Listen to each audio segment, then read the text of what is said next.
Hello everyone, Melody here, mama of 4 in our blended family of 6. Welcome to Homeschool Happy Hour.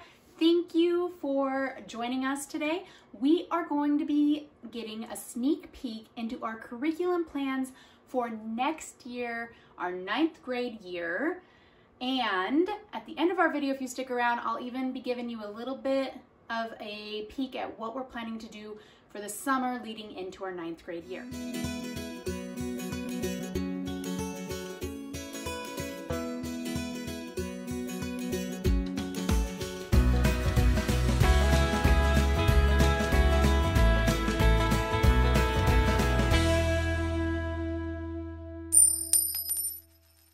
First things first, if you have not already subscribed to our channel, make sure you hit that like button, subscribe to the channel, follow along. Today I want to know from you guys, if you have an accelerated learner or a high school student, what is your favorite curriculum that you have used or that you're looking forward to trying out in this coming year? Drop a comment and let's get some discussion going so that we can help each other. I have some great curriculum suggestions here for you, but there is certainly more curriculum out there than what we have in our house. And so if you have curriculum you love, share it with our community and maybe somebody else will jump in and look into it and find that they love it too. As you know, we've been going a little bit more towards child-directed learning instead of teacher-led learning. That is still going to be the same way for next year, even more so. I do have a giant stack of curriculum here. And so, I don't know, I definitely wouldn't say we're unschooling, but I'm learning to use that term more loosely because it is child-directed. And maybe when you see what we have here, you'll think, oh, that's too much, or maybe you'll think, oh, that's not enough. Either way, it's what I think is going to work for us, and if it doesn't work for us as the year goes on, we'll make adjustments because that's what we do. The first curriculum we're going to look at today is going to be our math curriculum. If you have been following us, then you know that I started off this year with the art of problem solving for the prisoner. Now, it proved to be more than what she was ready for. She was becoming frustrated, and so we backed off and we went into a different level of math in the Beast Academy program, which is the program leading into the art of problem solving. However, she did like the format of the curriculum itself, and I'm confident that with this little bit of prep work that she's having this year, she will be ready for it next year. Now, some people will say that pre-algebra is not a high school level math. But if you look at the public school, there are plenty of kids that are taking basic math pre-algebra, getting them ready for algebra. Math is not her favorite subject. I'm really not worried about it. She won't be getting a high school credit for the purposes of her college transcripts for this year, but I'm not worried about that either. She's 12. So if you have not seen my video giving you a preview of this curriculum, I've already done that and you can check it out on my channel list. But it comes with a solutions manual for the teacher and then a workbook for the kids. And I'm gonna try really hard as I go through here not to talk excessively about each curriculum, because for those that I have not done a preview or review for, I will do some of those later so you'll get more details. But in short, this one is heavier on the reading and lighter on the actual book work, which works well for the prisoner as she is a bookworm. She loves to read. That format works well for her. We will also be supplementing with this book, which I actually found the level down from this. I found it at Walmart, and then I found this one at Barnes & Noble. Everything you need to ace pre-algebra and algebra 1 in one big fat notebook. I think this book is so cute. It's colorful, it's fun. I'll do another review on it later. I'm pretty sure we will be combining the Art of Problem Solving online program with this, but I'm undecided on that. As of right now, these are the materials we have for math, and I think that they will work well for our purposes. Of course, we're always supplementing with math games, math activities. She's really into playing chess online right now, and so we kind of just go with the flow.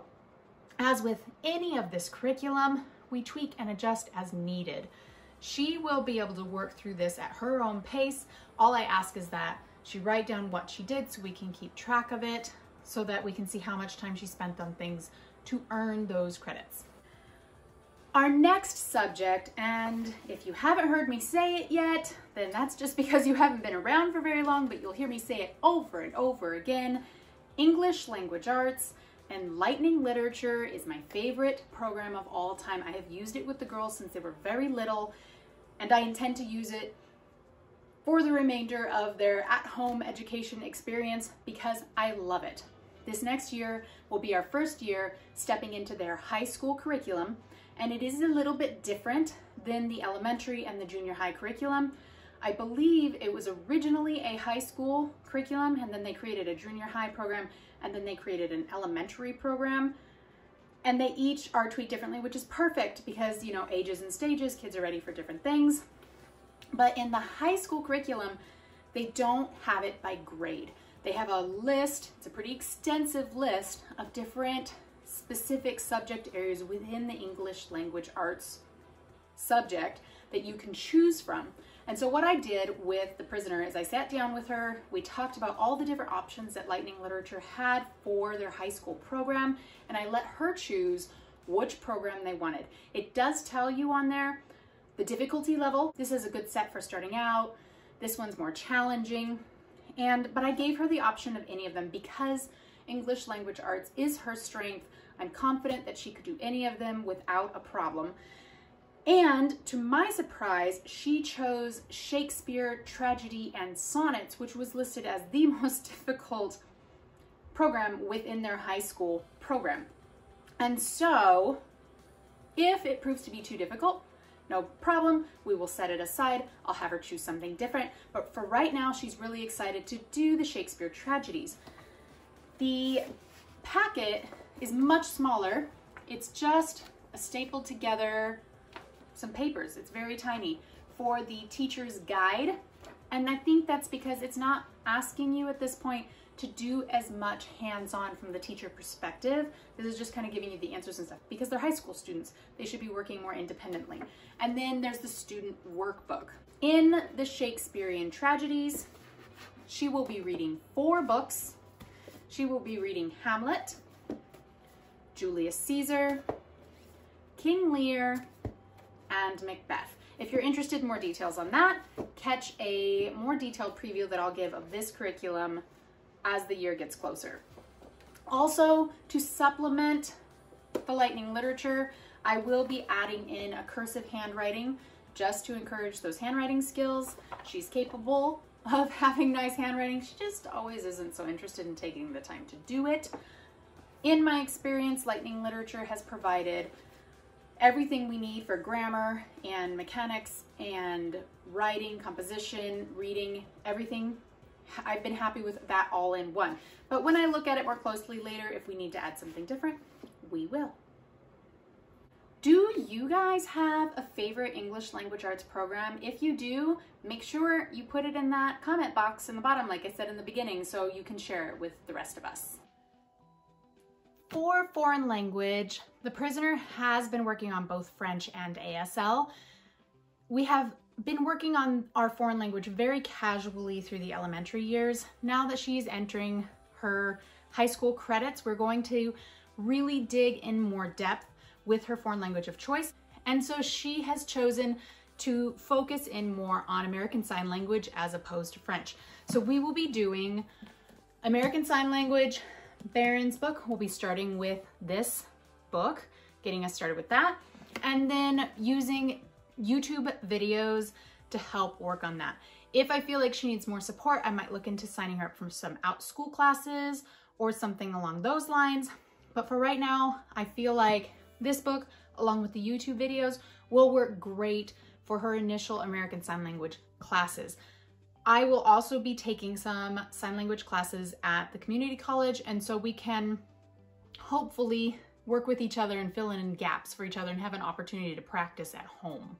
Now, on to a couple of subjects that we're doing less traditionally. In Washington State, in the public schools, they are required to have a Washington State history course in order to graduate from the public schools. I don't believe for homeschooling we need a Washington State history course, and I've already talked to the high school and I know they won't accept our credits. And so I was thinking about doing something different, focusing elsewhere for our credits, but I found this great book. It's called Washington State Park Adventure Book, and we are going to be using this to explore the state parks. I don't remember exactly, but I think there is approximately 142 state parks in Washington State. The front of the book shows, I will probably not do a more specific review on this book because it's pretty basic. So I'll just show you right now. It has a county map where it shows all the different counties in Washington State. And then it has a larger map that of course I passed, that shows, it marks all the states and their locations. So hopefully you can see that clearly. We're not going to be able to visit all of those in 1 year. I mean, maybe, but probably not. But I think this is a great way for us to study our state's history. There's always ample information whenever you go to a state park about that state park. We can incorporate the history of Washington within that and have a lot of fun getting out and being active in the outdoors. So I think this is a great way to incorporate outdoors and activity into our history curriculum. We will also be continuing with History of Us. Right now we are on book 4. We're moving through it slowly because we're focusing on some other things. This is book 5. We might make it into book 6. I don't know. We're going to work on this one together because we love this material. It's entertaining for me, it's entertaining for the kids, and we learn a lot. So I know that once we get through all 11 books, they will definitely have a good understanding of our government, the history of our government, civics, all that kind of stuff. We are going to continue with these for history for next year. The prisoner will also be working towards a credit in leadership and work skills, and we're going to kind of work on that fly by the seat of our pants, if you will. There's a lot of great resources in the library. I'm going to have her pick some nonfiction books about leaders throughout history, hopefully with diverse backgrounds, and explore that. But I don't have a book list for her to read right now because, as you'll see in a minute, between our science and our language arts, we have a pretty hefty book list already. So I'm going to just kind of wait and see and take it as it comes. Work skills, we will also be doing some more volunteer work. She really enjoys volunteering. I'm trying to get her into the library. As of right now, we haven't been able to get into the local public library because of her age to volunteer, but she has been able to volunteer at the local school district in the libraries and do a little bit of volunteer work in the classroom with the younger 3rd graders. And so I'm hoping to continue that next year for leadership and work skills to get a credit in that area. She will also be getting a credit for health and fitness. She'll be continuing with sports throughout the year at the public school. And then we'll be talking about health, as we always do, physical health, mental health, all of those things. That is incorporated into our day. We have some great resources, but I tend to pull those up as they're needed. And so we'll be seeing what we need and incorporating that into next year's schoolwork. So that should be math, ELA, history, ASL, leadership/work skills, health and fitness. That's 6 credits. And our last credit is her science. So we are doing something very different with science next year. What I did for science for the prisoner is I gave her a list of all the different science subjects that I could think of that she could get credits for. And then of course I asked her, is there something that you're interested in studying that you don't see on this list? And she actually chose physics. I don't know why. I don't like physics. Human anatomy, yes. Biology, yes. Environmental science, But physics, ugh, yuck. But I am excited about it because we are going to do a literature-based study for physics. As with all the other things, I will be making a more detailed video about what that looks like. But just for a sneak peek, I made a list of books that she could choose from, and she chose 4 books to study throughout the year. That's 1 book per quarter. She'll have a writing assignment with each book.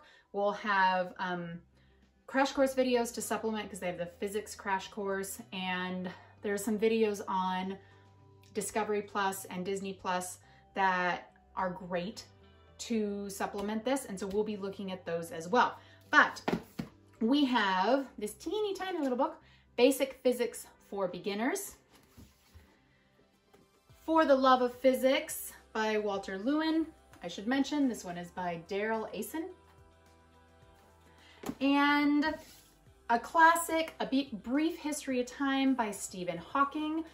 Her older sister, John Diego, is really into physics and is really into Stephen Hawking. And so she let us borrow her very favorite book to be able to use for next year's curriculum plan.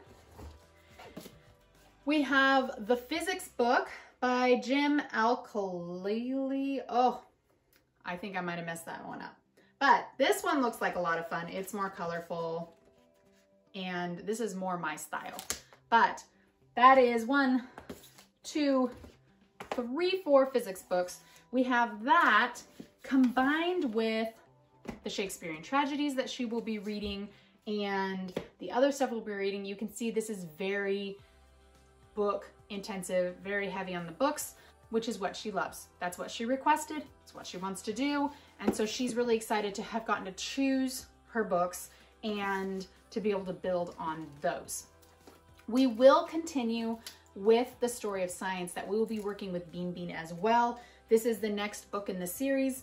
We are currently doing Aristotle Leads the Way. This one is Newton at the Center, and we will be working through this next year. I think that's everything that we're looking at for next year for our curriculum. If you have a specific question about one of these, please make sure you like and subscribe to the channel so that, and even maybe put on that bell notification so that you can see when the more specific reviews or previews of these come up. And in the meantime, if you have a question, you can ask me and I can do my best to answer them. I haven't had a chance to dig all the way into these things, but I was really excited about getting them and I wanted to share them with you. All right, before I go, I promised you guys that I would give you a little glimpse of what we're working on for summer. So I told the prisoner that she could do a fine arts credit during the summer, and so she is going to be working on beading. This is a hobby that she's been enjoying very much. I hope you can't hear my dogs barking in the background, but we're going to expand on that and see if she can earn a half credit through the summer by in the summer by doing a little bit of research on the history of beading and expanding her beading skills and creating a beading project that she'll be able to show at the end of the summer. We were also going to get her an additional English language arts half credit, or maybe it'll be used as an elective later when I do her transcripts, I don't know, but she wants to do a book study on Jane Austen. And so she has this book that is, let me see if I can go find it. I'll go see if I can get it and show it to you. What is this thing? Okay, so I have some notes here to remind myself what we're looking at. She has this book. It's the complete novels of Jane Austen. It's a beautiful book. I told her that she had to choose 3 of the novels in here to read. It includes all 6. And if there's more than that, I don't know. It tells me it's complete on the front. And so she's gonna watch 3 of the films. She'll watch a documentary on Jane Austen. She's gonna write a biographical essay about Jane Austen and write a short synopsis or summary of each book that she reads. I think that she'll really enjoy that. She loves anything that is literature based, and I figured why not give her a summer project as well as a credit for her work. This is not required. She's choosing to do this. I promise I am not browbeating my daughter and I am not forcing her to do an insane amount of work. She just really likes it. It's her area of interest and it's what brings her joy. So we're going to give her credit for what she's doing so that she doesn't have to double dip later. That's what we've got for you guys. It seems like a lot, and as with any year, we start off with that, and then there will be a couple other things that pop in, like we'll do Mel Science, we'll add Crash Course wherever it seems reasonable to do so, we'll watch videos, we will incorporate all kinds of things in the side, and hopefully we'll have a lot of fun doing it. If you have questions, drop a comment in the box below. If you have suggestions, drop a comment in the box below. If you have something weird that you want to share from your weekend, drop a comment in the box below. I don't know. The theme here is let's communicate, let's talk about what's going on. I hope that this video isn't coming out too early for you guys. It's January right now, and so we're not anywhere near the next school year, but at the same time, it feels like it's right around the corner. If you're anything like me, you're like chafing at the bit to start that next year because it's a lot of fun, but we're trying not to rush it. Enjoy time as it goes. But I'm sure I'm not the only homeschool mom out there that goes a little bit book crazy as soon as I even get the idea of getting some new curriculum. If you have not already, make sure you hit that thumbs up, subscribe to our channel, and I will catch you next time.